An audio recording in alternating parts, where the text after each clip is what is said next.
Dan juga peralatan-peralatan yang digunakan masih sama, dikekalkan, tetapi diolahlah. Ya, dan usianya sudah pun mencapai 150 tahun. Dan hari ini kita nak tahu jugalah bagaimana tentang Rabana Kercing. Tetapi sebelum itu, lokasi kita sekarang berada di Masjid Kampung Laut di belakang kita ni. Kita nak tahu jugalah bagaimana proses pemindahannya. Kerana kita faham pada tahun 2020 dipindahkan daripada Nilampuri ke tapak asalnya di sini. Dan hari ini kami sangat berbesar hati untuk bersama dengan Encik Muhammad Ali Hussein Mat Aminullah, iaitu kurator ataupun penolong pengarah Perbadanan Muzium Negeri Kelantan. Assalamualaikum. Waalaikumsalam warahmatullahi wabarakatuh. Baiklah Tuan, kita boleh mulakan dahulu. Mungkin Tuan sendiri boleh jelaskan secara terperinci sejarah Masjid Kampung Laut ini. Baik. Silakan Tuan. Sebelum itu izinkan saya memberi serangkap pantun. Tegak rumah kerana sendi. Okey. Runtuh sendi rumah binasa. Tegak bangsa kerana budi. Runtuh budi, hilanglah bangsa. Ya, ini pentingnya satu nilai sejarah seni bina Melayu terutamanya berteraskan teknologi yang kita lihat Masjid Kampung Laut di antara satu data perjalanan masa yang begitu tua. Kita kira bangunan tua yang berasaskan daripada kayu yang sangat unik, yang mana kita tahu kedatangan Sheikh Hussein Jamalul Kubra dan penceritaan sejarahnya begitu ramai yang mengkaji. Apabila dari pihak Perbadanan Muzium Negeri Kelantan menjalankan proses penyelidikan ni, begitu menarik yang mana kita dapat lihat dan menemui satu perjalanan masa bagi masjid ini sekitar tahun 1472 Masihi, ya, yang mana begitu masa lama masanya, mengambil masa hampir 500 tahun lebih, iaitu usia masjid sekarang. Jika kita lihat sejarah yang masih kita dalam proses kita kata finalize, yang ini perjalanan kedatangan Islam awal ke tanah Melayu, terutamanya Kelantan dan Timur, amnya di Malaysia lah. Kita dapat lihat begitu tulusnya hati pembuat ataupun pereka pada masa dahulu yang sering membuat satu seni bina itu berasaskan ketuhanan. Dia bersifat ketuhanan, itu balance dalam design. Kalau kita lihat, kita dapat tengok adanya kepala, iaitu kita punya atap atas sekali badan, iaitu bangunan dia dan kaki dia. Di situ kita dapat lihat betapa balance-nya design yang teknologi pada masa dulu. Yang ni kita masa kini kita cuba mengangkat balik nilai-nilai ataupun falsafah yang masih ada yang diselit dalam sesuatu design itu. Kalau berkonsepkan sejarah ni memang ramai dah mengkaji. Mungkin kita dapat lihat dalam penerbitan ECER, pengeluaran daripada muzium sendiri, kan. Dan juga individu-individu pengkaji daripada industri universiti lah. Yang mana benda ni satu data yang tak habis untuk dikaji. Begitu unik. Orang dahulu lah dalam membina seni bina tersebut. Orang-orang dahulu pun memang pembinaan dia berasaskan ketauhidan. Ketauhid ni maksudnya mungkin kita katakan kedatangan Syekh Hussein Jamalul Kubra Wali Songo ni yang dapat menarik perhatian ramai. Selain daripada dakwah, proses dakwah sendiri, proses satu tamadun tu diasaskan dah berlaku. Maknanya perdagangan di sini, proses penukaran wang, kegiatan pendidikan memangnya berlaku lebih awal semasa kerajaan kita panggil langkah suka tu.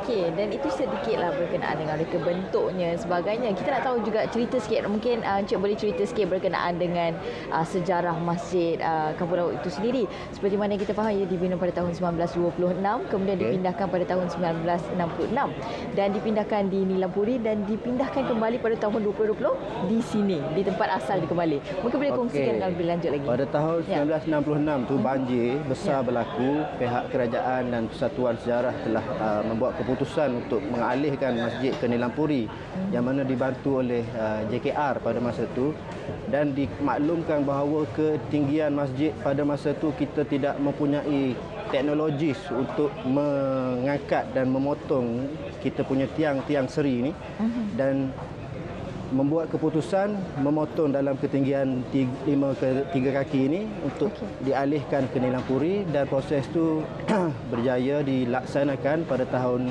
68-69 tu proses kita panggil pembukaan masjid dan diserahkan, kerajaan negeri menyerahkan kepada pihak muzium untuk menjalankan kita panggil operasi itulah, dan untuk pelaksanaan kita panggil apa maintenance ni.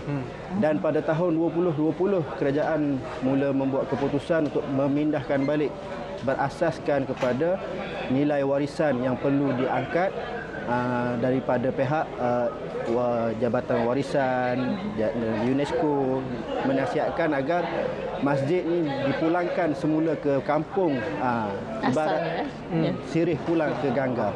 Yang itulah seringkali pihak-pihak penduduk sekitar mengharapkan daripada pihak berwajib dapat menjalankan proses pemindahan, dan alhamdulillah pada tahun 2022 masjid ini berjaya di pasang dan mengambil masa selama hampir 2 tahun yang mana proses kita panggil konservasi.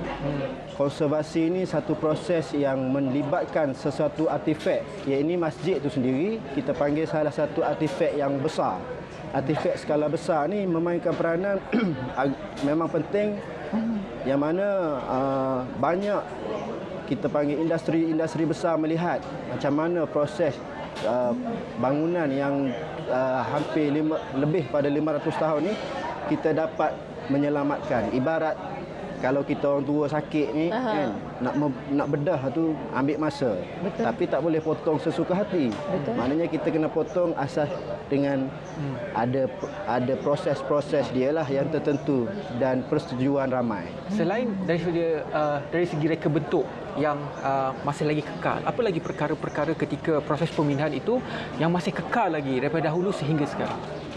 Kalau kita dapat lihat dari segi mata kasar, bentuk sendiri. Bentuk sendiri adalah bentuk yang kekal dengan berkonsepkan gunungan. Yang mana Melayu ni tak boleh lari daripada gunungan itu sendiri. Yang ini kalau kita lihat yang masih asli, tiang serinya, ukiran tutupai di dalamnya yang masih gah berkonsepkan Melayu Langkah Suka. Yang ini kalau kita tengok komponen-komponen yang hadir di sekitar masjid, iaitu kolah, beduk, mimbar, itulah salah satu kita panggil bahan objek warisan yang masih kekal.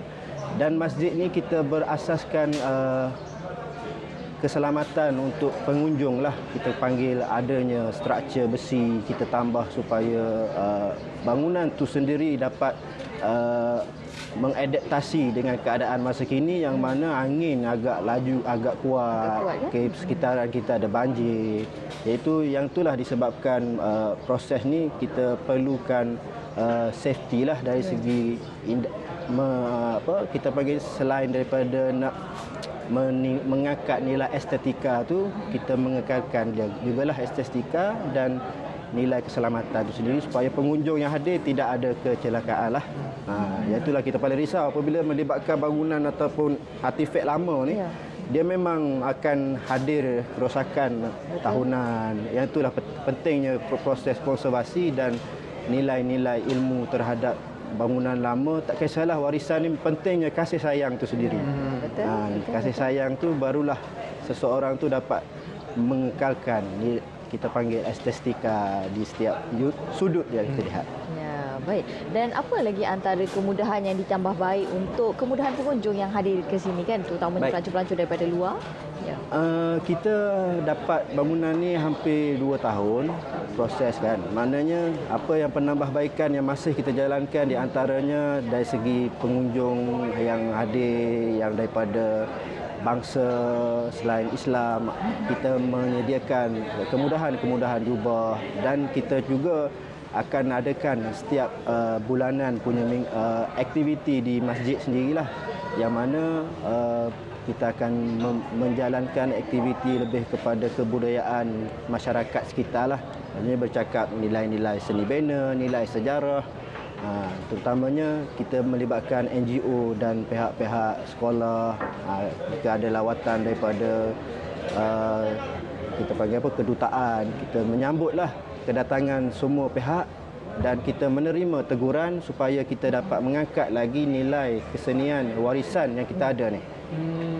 Dan satu keunikan mungkin boleh secara ringkas saya fahamkan, kalau dahulu pembinaannya tidak menggunakan paku, adakah masih apabila sudah dipindahkan masih menggunakan pengakalan yang sama? Elemen yang kita terapkan adalah nilai tanggam tu, interlock tu. Interlock ni di mana proses yang tidak melibatkan kerja-kerja untuk buka balik tu susah. Keunikan teknologi Melayu ni kita lebih kepada pasang siap dan mudah dialih. Dia yang itulah kita panggil